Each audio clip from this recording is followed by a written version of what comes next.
Welcome back to the Oscar Project Podcast, the show where I discuss Oscar-nominated films year by year. I am your host, Jonathan Eacherberg, and today I'm looking back at 2024 on the podcast, highlighting some of the best interview moments from across 60 episodes. Before I jump into the episode, please be sure to subscribe to the show in your podcast player so you can get all the newest episodes as soon as they are released. And don't forget to leave a rating and review in Apple Podcasts or Spotify. So where to start? It has been an incredible year on the podcast with some tremendous growth across the board. 246% growth over 2023 according to my podcast hosting platform. It still amazes me that people are listening to this show around the world, and that's demonstrated by the top listening countries, which include the US, Germany, UK, Norway, France, and India. I have tried to bring you a diverse group of guests from the world of filmmaking, including actors, directors, producers, writers, and more. And these statistics just encourage me to continue searching out the best and brightest in the industry. I made a bit of a shift from speaking with mostly authors in 2023 to mainly filmmakers in 2024, but still managed to sneak in some authors of some great books, some of which I mentioned on my previous episode with my top 10s. I debated how to structure this episode, but ended up just going with the countdown of the most listened to episodes of 2024, which obviously gives a bit of a boost to earlier episodes, so I have an honorable mention list of more recent episodes that have been getting a lot of response on social media that may not have quite as many downloads just because they're fairly new. So let's run through those honorable mentions first. Two episodes that are near the top of that list are a pair of recent interviews I posted earlier this month. The first was with Aryab Faiz, where we discussed his animated short, Tomorrow, and prior to that, I spoke with members of the team behind the short film Over the Board. Other honorable mentions came from my series of interviews with this year's nominees for the Student Academy Awards. One documentary, one experimental film, and two narrative films. The first was Aaron Johnson and his film The 17%, which took home the Silver Award at the Student Academy Awards in October. I spoke with him after the ceremony and was able to include some of his reactions to that experience. Student Academy Award finalist Daniel Salas joined the podcast back in early October and shared his film Wired. And back in September, I chatted with Student Academy Awards semifinalist Roger Torres about his personal film Irma, and finalist Luke Saluski about his historical fiction The Lights Above. All of these were great conversations, which can be found a little way back in this feed. And that brings me into my top 12 most listened to episodes of 2024. Starting off the list at number 12 was my interview with Julia Axe and Steve Pinder, the two directors of the hilarious comedy short Jane Austen's period drama. The film showed at Tribeca in June and is one of the funniest shorts I've seen in a long time, despite tackling a rather serious subject. I think part of it is we just love that period and that genre of film. But then also in terms of the comedy, that world that's so rich with social rules and propriety, it creates a really heightened circumstance for all the characters to live in, and for them to have to talk about these very human, bodily problems in a society that's built that way. It just makes everything funnier. And so you can sort of comment on, it makes it easy for us to comment on what's happening in our modern day world in a way that stands in relief. And we obviously, like you said, have a fondness for parody, and taking familiar genres or familiar tropes and kind of flipping them on their heads. And so one of the advantages of taking a familiar world, even if people aren't Jane Austen fans, people know that Jane Austen films at least exist. And so once you enter into that world and do it as well as you can, there is already sort of the audience is with us and already. Julia and Steve were so much fun to have on the show, and I can't wait to see what's able to cook up next. Coming in at number 11 was my second episode of the year way back in January.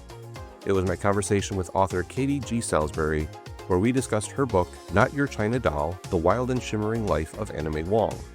Here's a bit of what she had to say about Anna May during our conversation. Anna May Wong was kind of endlessly resourceful and always reinventing herself, really out of practicality. She started her career in silent films and, transitioned to talkies, did radio shows, had her own television show in the 1950s, did theater. So she kind of did every medium by the time that she died in 1961. And a lot of that had to do with the fact that she just, roles were not handed out to her. Right. She had to make her own look. And and it's really a testament to her ability not to give up that she consistently, when she wasn't getting cast in films in the 1930s in Hollywood, she said, well, fine, I've done some personal appearance tours. Maybe I can develop those into my own cabaret show. So that's what she did. I learned so much about Anna May Wong from this book and from Katie's newsletter entirely dedicated to the actress, which I will link in the show notes. In September, I spoke with the guests on my 10th most listened to episode of the year, Craig Singer and Michael Benson, authors of Moguls, The Lives and Times of Hollywood Film Pioneers Nicholas and Joseph Schenck. Their stories of early Hollywood are something to behold. Well, I think Nick sought privacy and anonymity.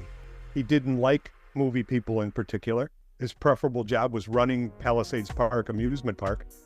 He just couldn't because after Marcus Loeb passed away and Caroline Lowe, the widow, put Nick in charge of this massive empire, he couldn't work in his carnival anymore. So he sealed himself up in a big mansion on the North Shore. I mean, he still had the life of a very rich man. He took his yacht to work every day. His office was on the penthouse of the Lowe's Theater and Times Square. But he never wanted his name in the papers after that. I think his theory was he had to work with the people at MGM, but he didn't really want to shake hands with them. Now, Joe, I think, might have picked up some guilty feelings because some of the bad decisions he'd made in his life. He became an exceedingly nice and generous man. He was known for giving handouts to people who'd been successful in Hollywood but had washed up. I mean, if there actually had been a Norma Desmond, Joe Schenck would have been taking care of her. And, there's a possibility that she was based, at least in part, on Norma Talmadge, Joe's wife, in which case he was taking care of her. If you're a fan of early Hollywood and want to learn more about it, definitely give that episode a listen and add their book to your reading list for 2025. At number 9 was my interview in June with Antonina Kerguelen-Roman, director of the short film Salsa, which premiered at the Tribeca Film Festival over the summer. This thoughtful film about a deaf woman traveling alone in South America was a treat, and I loved hearing about how Antonina's love for salsa music inspired the story of the film from the very beginning. The idea for the film came after I went to a salsa party at a really iconic place called La Troja in Barranquilla, Colombia. And La Troja is basically a salsa bar that's existed for decades. Like, it's even considered a cultural patrimony in the city. And it has this very specific sound system. The entire coast of Colombia has this very specific sound system called the Picot, which are basically these really loud speakers that you can't even hear your own thoughts, your ears hurt. Probably not very good for hearing, but the music ends up transforming into a physical sensation as well, because of these speakers really tremble, they make your body vibrate and you can feel the music and the beat inside of your chest, which when I went to La Troja, it was the first time that I experienced it in such a vivid way. And I'm a huge salsa music lover, but it was that night that something unlocked in terms of my love for salsa music. Definitely check out her film if you get the chance. The youngest guest on the podcast this year comes in at number 8, and that is Dana Kopz, director of the short film La Bibliothèque. The film debuted at the San Diego International Children's Film Festival with a screening at last summer's Comic-Con, and imagines what it would be like if you could have FaceTime conversation with a loved one who has passed away. The idea first came to me when my mother actually came up to me and we were talking about a conversation she had just had with her best friend who had asked the question, wouldn't it be cool if, what if we could FaceTime heaven? And I was really intrigued by that concept, having just gone through this loss myself, and was thinking, about what my own answer to that would be, and kind of went on Google and just, looking up, what kind of came up for that concept. And I discovered in my research that after the 2011 tsunami in Japan, they had constructed this phone booth where people who had lost loved ones could go and pick up the phone, and it's not connected to anything, but they could leave a message for the person that they had lost and kind of say what they maybe hadn't had the chance to say. And this was done again in 2020 for the anniversary of 9/11 in New York. So I was just really inspired by this concept, and they were called the Phones of the Wind. And so that was a huge inspiration for me in coming up with my film. It was a treat to have Dana on the podcast, and I know you'll be seeing her name in the industry for years to come. Another pairing landed at number 7 on the list with Nina Yildiz and Rebecca King, who came on to talk about their collaboration, Elsa. King directed the film, which is set in Norway during World War II and introduces an unexpected love triangle that has devastating consequences for the woman involved. It was trying to understand her perspective and what she went through. And yeah, sort of, when you think about a woman who is branded traitor of the country because of someone that she's fallen in love with or someone that she's had a sexual relationship with, it's quite shocking, thinking about that now. But then you kind of then you delve into that she fell in love with a Nazi soldier, and you're questioning how would she do that. I think then sort of moral ambiguity was something that I found very interesting. And yeah, basically understanding why she do this. And also it's quite interesting because she works for, or she's a woman with purpose, and she is part of the resistance. So she starts off as part of the resistance. She wants to have a voice. She wants her voice to be heard. And then you could think that it's quite hypocritical that she ends up with a German soldier in the end. It was great to speak with them and learn a bit more about these historical events through their film. At number 6 on the list is my interview with Luke Morgan, director of the short film The Boat, which has won multiple awards at film festivals, including Best Short and Best Script. Luke worked on the film with his brother and shared a harrowing story of getting stuck in quicksand while making the film. It was like something out of a Renaissance painting composition. We were getting into this estuary which looked quite shallow, but which was full of quicksand. So, I mean, myself and my brother and the cinematographer Lakshika, we were crossing this estuary.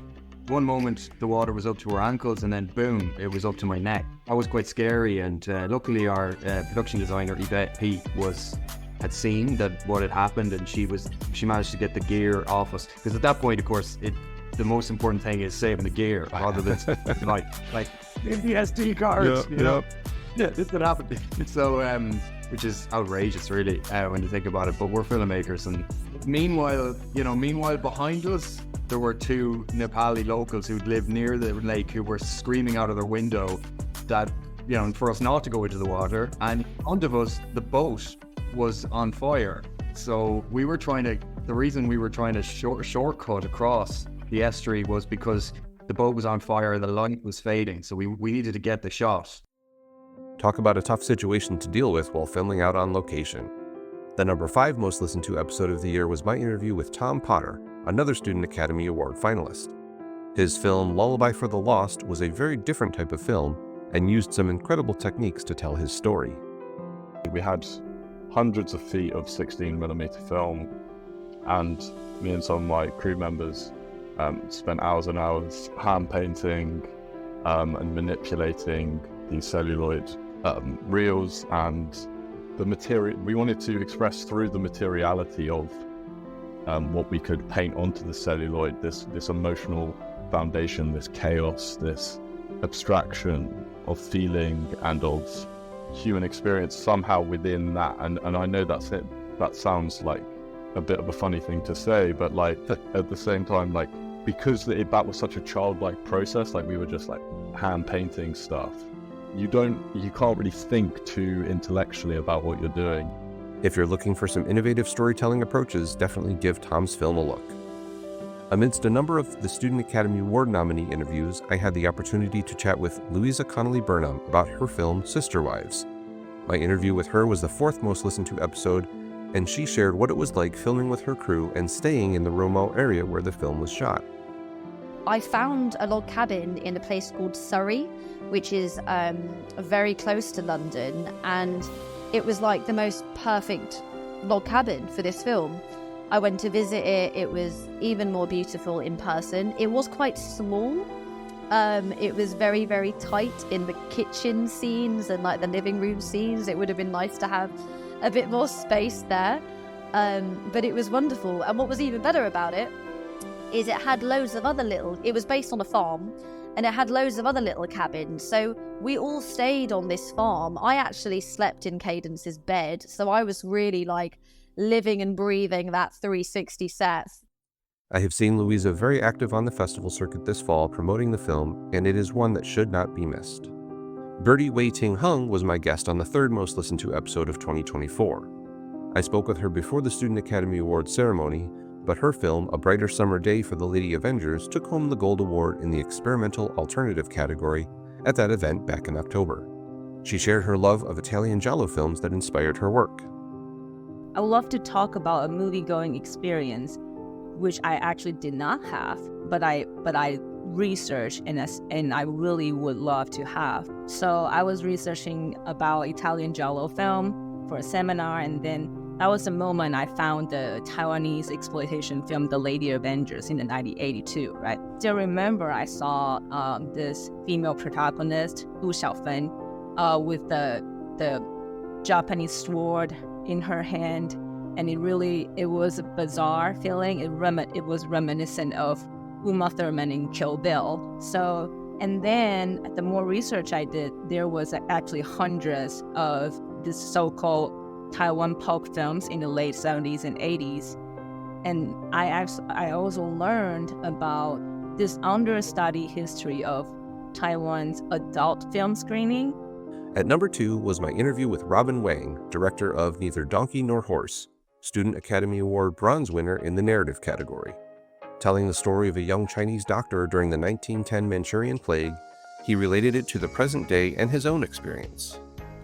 I first came across the story of Dr. Wu in the March of 2021, and back then I was in China and US was in complete lockdown. It was a period of time that we were all stuck. I was very stuck creatively, so I was looking for stories online. I had a writing partner who came across the story of Dr. Wu, and the first time I heard about his story, and then I was immediately blown away by it. Because I did some preliminary research just by looking him up on Google, and it was shocking how history was eerily repeating itself, and to the point that it's almost and it is even more alarming and shocking that like in back then or even today, like very few people heard of him and his story, and because over a century ago. It was our society or our world is like much more divided. The story of his film is relevant in today's world in so many ways, and I was honored to be one of the first interviews he gave publicly about the film. And we've reached the end of the list, but before I announce my most listened to episode of 2024, I want to send out an enormous thank you to every single person who has given up some of their precious time to join me on the podcast this year. All of my guests have been amazing, and I wish I had time to include clips of every single one. But then this would have been a 3-hour-long episode. I also want to thank those who helped facilitate those interviews, for producers and publicists doing the legwork with me to schedule interviews and make sure everyone is where they need to be on time. And with that, my most listened to episode of 2024 was from way back in February, when I spoke with Academy Award nominee Nazrin Chaudhry about her film Red, White, and Blue, starring Brittany Snow and Juliet Donenfeld. The film was nominated for Best Live-Action Short Film at the 96th Academy Awards, and my conversation with her was tremendously insightful. And it was because it was a story that felt very personal to me, and one that I really felt I was the best placed person to tell this story, because I knew what every single scene, every single frame, the layers of nuance that I needed. And I knew that I needed to be that person helming this. And to go back to your question, I think having that TV experience really did help, because we're a short film. We didn't have any of the studio and network resources. In fact, I am the studio and network even now. And so every single creative decision that you see, is mine. And that comes with the pros and cons of the fact that the pro is that I can maintain that creative vision and every single decision is mine. The con is that I don't have the infrastructure to help when things need to get fixed, because most of life, including film, is problem solving. I know I will return to this film in the future because it covers the topic of abortion with a thoughtful approach that allows for a conversation. So that's pretty much a wrap on the podcast for 2024.